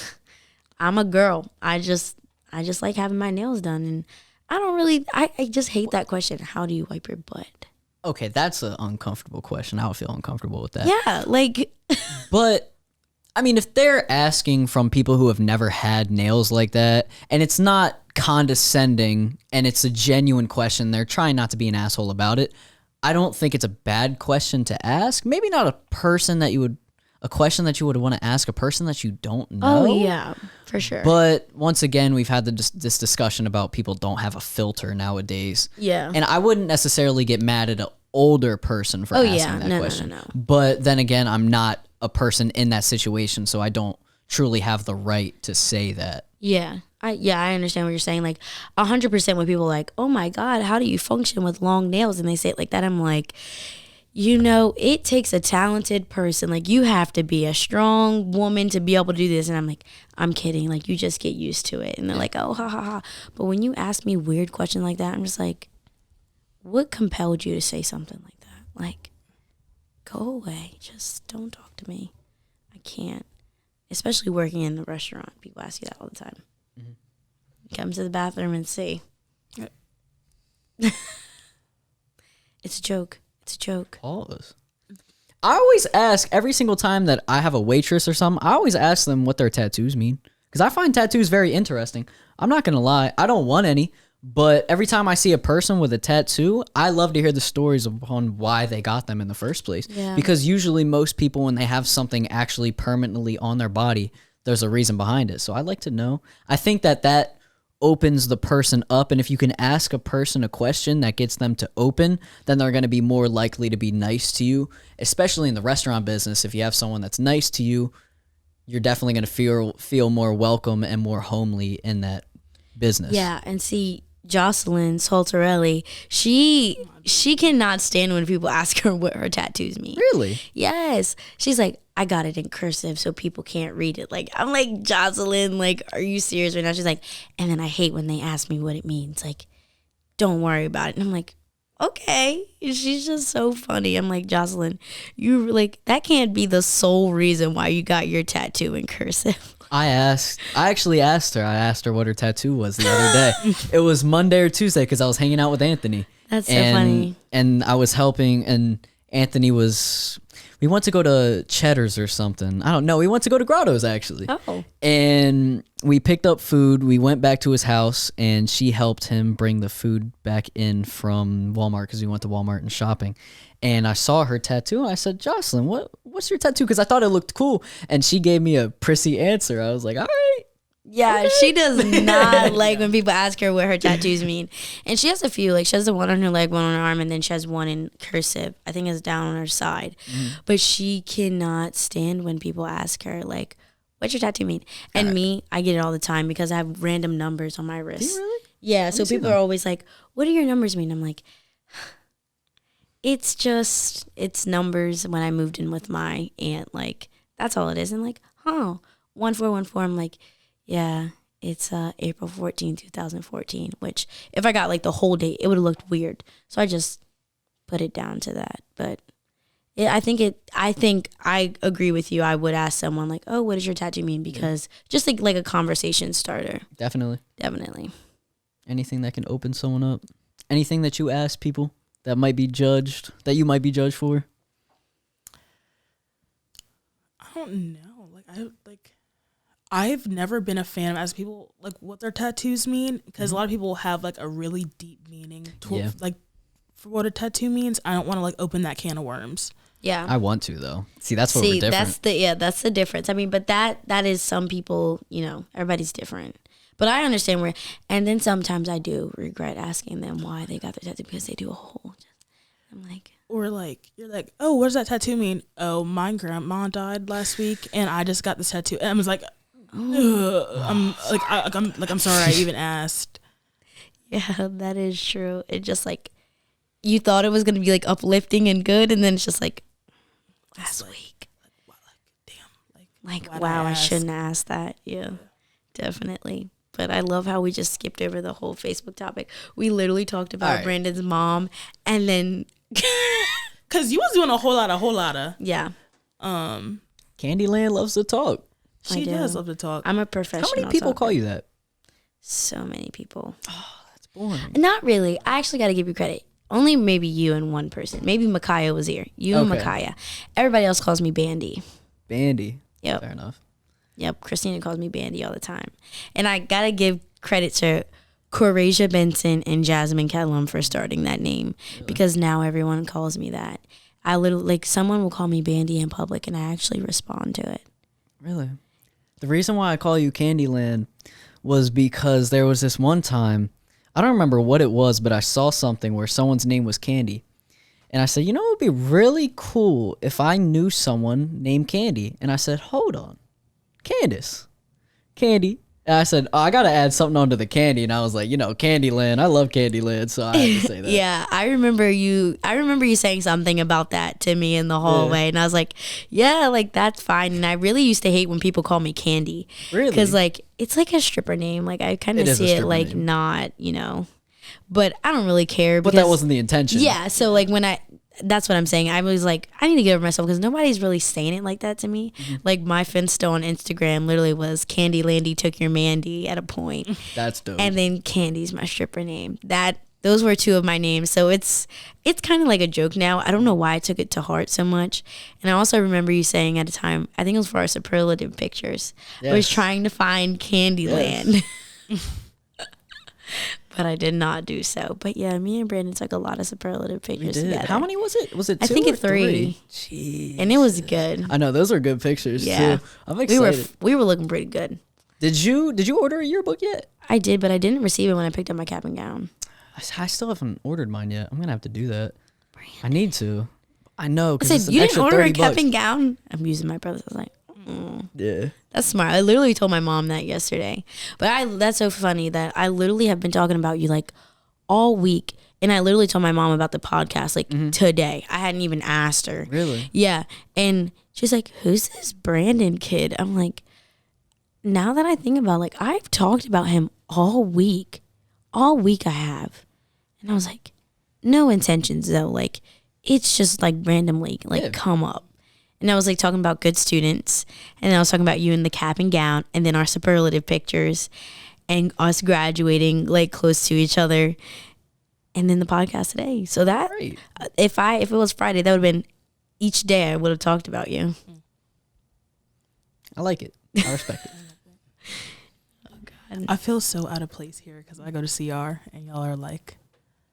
That's so funny because I don't know, maybe because I know you and Brandon, it's like. You know, I would say about 7 out of the 8 podcasts that I've had were all CR people so far. Except for my friend Logan. I watched the podcast. I listened to the whole thing. Did you really? What'd you think? It was very long, but it was extremely long. But I listened to it while I was on a walk. Actually, I was on a walk. I went to Brecknock and I just put my AirPods in. You were on a 2.5 hour walk. I was. Listen, I get the notifications on my watch all the time. Like, I'm that lazy person that just sits on their butt all day and doesn't really do anything. And it's like, Christina has completed this. Christina has earned this. I'm like, dude. Oh, y'all have them together? Yeah. We competing. Yeah. I like it. Well, it's not really, it's not really a competition because Christina's the only one that exercises. Okay. So she always wins. But she should feel lucky that I let her win all the time. It's very much so not you letting me win. It's me kicking your ass every week. Brandon, I let her win. If I wanted to get up and change my life for the better and become a fit, skinny queen, I would do so. But I feel like I have nothing to prove to anyone, and I don't really care what my body looks like. If you don't like it, don't look at me. If you don't like it, kick rocks. I thought it was Legos. Nah, I like both. I mean, kick rocks or step on Legos. I like either, to be honest. I say, hey, if you feel like it, go crazy. Do both. Yeah. This is true. Okay. But I also feel like a lot of girls, that is another thing that is like mentally draining on women, is they have to keep a certain image for like the public. And then you also have feminists who are like, I shouldn't have to shave my armpits. So like, I don't really know. They just want to, I feel like everybody just compares themselves to other people, and then just makes you sad. I'm that girl, but I don't do anything to change it because I'm like, nah, it's okay. I don't really care. And then gotta go eat a whole bag of fake popcorn. You know, that like fluffy popcorn that just melts in your mouth. Oh my God, that's so good. Some in my car. Oh, the pirate's booty. Yeah. Stop. I love bussin'. And it's not, Chester or Cheetos, like, you know, the Chester Cheetos, like Talking about the blue bag? No, they have it might be blue, but the orange bag of just like the regular orange cheese puffs. Like they looked like a cheese curl, but they were the popcorn. Yeah, I know what you're talking about. You know how they're like real soft? The Pirate's Booty has like a nice crunch to it. I don't like the pirate. I like the blue bag more than the Pirate's Booty. I think they're called Chesters. Maybe. The white buttered one. ones. The butter ones, Yeah. yeah. Okay, gotcha. you And had those those? have no flavor. Yes, you really They taste extremely buttery. You really They're had good, me though. going for a second when you were like, you don't like pirate booty. I about to be like, I don't mind them. I just prefer the Chesters And over see, it. I never, like, I had stuff like that, but like the Pirate's Booty was introduced to me working in a daycare because kids eat it all the time because it just melts in their mouth. So I was like, oh, daycare food and not. It was bussin'. I was like, oh yeah, I could eat this every single day. And I could eat Scooby snacks every single day, but I have Stop. not had them in Stop so right had long. those in an eternity. That's disgusting. What? That's absolutely The nasty. blue Scooby They're snacks. graham crackers. Are you okay? They're nasty. Wait. My sister eats them. Yeah, they're like graham Scooby, crackers. yeah, they're like cinnamony, like Yeah. honey glazed, like They're- Scooby snacks. Yes, they are. I'm not. No, what are y'all talking about? Okay, what are you I'm talking talking about? about the fruit snacks. Oh, okay. I thought you were talking about like Like the legit Scooby snacks. Scooby Like they're snacks. shaped like bones and they say Scooby on them. They're and so they're like graham dry. My crackers. sister eats them all the time. No, I'm talking about the Scooby Doo Okay. snacks. The blue Who ones. thinks of Scooby snacks and thinks of They're bone literally graham called crackers? Scooby snacks. If you said the Scooby Doo fruit snacks, I'd have been like, Come oh, okay. on, And the nah. blue Brendan, one you're bus. bad No. with communication, man. Yeah. I have had a podcast for 8 episodes long. If I was bad at communication, And he got I a don't brand think deal. I would. Okay, code Alper for 20% off. The in this time today, he had us lost in the back of the alley by a trash can. Okay, And maybe then I we do thought have you were that. talking about Scooby snacks. So I hope everyone's educated on what Scooby snacks are and Scooby Doo fruit snacks are. Yeah, I mean, I'm not even gonna lie. Have actually. you never heard of like Scooby snacks? No, I've never heard of them before. But what I was saying was my communication is so bad. I mean, even today, I was going to ask my boss to use the studio, and I completely forgot to ask him. But I set this all up, so he came back to the studio, and obviously this mic isn't supposed to be here. That camera's supposed to be over there. That camera's supposed to be over here. He messaged me. He said, "What the hell is going on?" And I said, "Oh, I haven't asked you yet if I can use the Yeah. podcast studio." He said, "Just communicate better with me next time." I Yeah. said, "My bad, bro. My I mom gets apologize, on me all the man." time about communication. It's just like I'll get into something and do it, and Yes. just like I'm just on a roll. Like I just don't think about texting anyone. I mean, I left here, and the reason why was because I just went to 6 different places to try to get myself prom shoes. I couldn't find a single pair of prom shoes, by the way. But that was on my mind. I didn't even think to ask about this, and he probably thinks I was trying to be a dick, try to get this Yeah. over on him. But I mean, I understand. I get where he's coming from. Yeah, But but like it was not intentional. yeah, but it wasn't intentional Yeah. whatsoever. But Yeah. I mean, I understand where he's coming from. Like, come on, bro, just ask me. But at the same time, bro, I'm thinking about this prom tomorrow. Literally. man. Yeah, It's I'm so going easy. to prom by myself.